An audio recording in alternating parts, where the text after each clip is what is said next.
Well, hello, my friends, and welcome to the Live Inspired podcast, Monday Morning Moments with John O'Leary. You know, there's a part of our family story that I rarely share publicly. Most people know about the fire that took place back in 1987, the gasoline explosion that nearly took my life and forever changed our family story's arc. It's been covered in newspaper articles, it's been written about in a couple books. It's even been described and articulated in a full feature film. You've seen it, called Soul on Fire. But there's another fire that most of you may not even be aware about. The second fire occurred almost 20 years after the first. It was the result of a Pop-Tart getting stuck in a toaster while my parents were outside doing yard work together. The little innocuous flame leapt from the toaster, it caught the wallpaper on fire, and then the cabinets. And by the time Mom and Dad noticed smoke coming from the back of their house, it was no longer safe for them to enter into the front of it. My parents frantically ran to a neighbor's house. They called 911 and they waited helplessly for the fire department to arrive. Mom and Dad sat together on a small hill, holding one another, crying with one another, and watching with one another as fire engulfed their home again. Later that morning, Beth and I joined them on that hillside as the firefighters extinguished the last of the flames.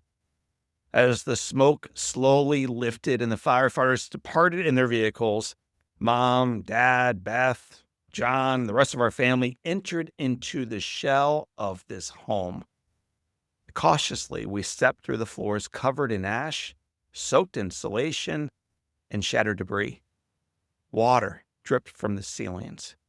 The smell of burnt wood, melted plastic, and putrid smoke hung heavy in the air. Every room reminded us of something that had been lost. Pictures, paintings, furniture, keepsakes. This was our home where we laughed, where we celebrated birthdays, where we opened up Christmas presents.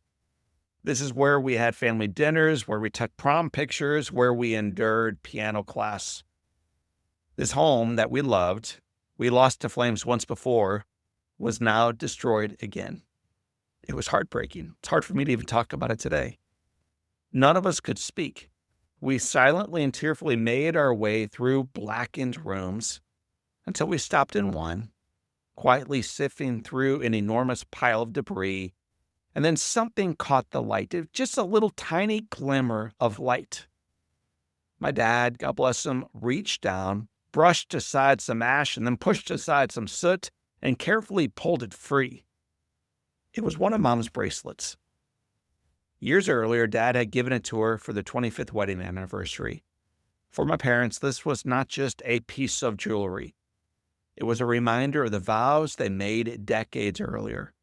It was a symbol of a marriage that had already survived numerous hardships and had already endured and celebrated countless blessings. Standing there, surrounded by rubble, this little bracelet became a quiet declaration.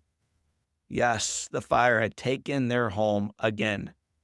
Yes, it had destroyed nearly everything they owned again. But it had not touched what mattered most to them. Their faith in God, their commitment to one another, the love of their family, and their certainty and hope that in spite of the struggles they faced, the best was yet to come. My friends, when life leaves us standing in the ashes, it is so easy to take inventory of all we've lost. It's common to get transfixed on what is missing, what is destroyed, what fire of unfairness has seared through our lives, maybe even for a second time or a third. The better inventory to take, though, is discovered in asking the question, so what remains? What remains? What love still surrounds me? Who still believes in me? What opportunities are still in front of me? What gifts has this hardship revealed that comfort never could? No, the answer will not erase your personal pain, and no, it will not rebuild immediately what's been lost. But focusing on what remains reminds us that while tragedy may change our circumstances, it does not get the final word. In the midst of loss, keep looking. Sometimes the greatest treasure isn't what survives the fire, Sometimes the greatest treasure is what the fire reveals. But friends, I'm grateful that you are partying with us on the Live Inspired with John O'Leary podcast. I'm grateful that you tune in on these Monday episodes. And I'm grateful that you know in your life that the foundation is firm and that your best is yet to come. So for this time and until next time, my name is John O'Leary. Today is your day. What a gift. Live with your soul on fire.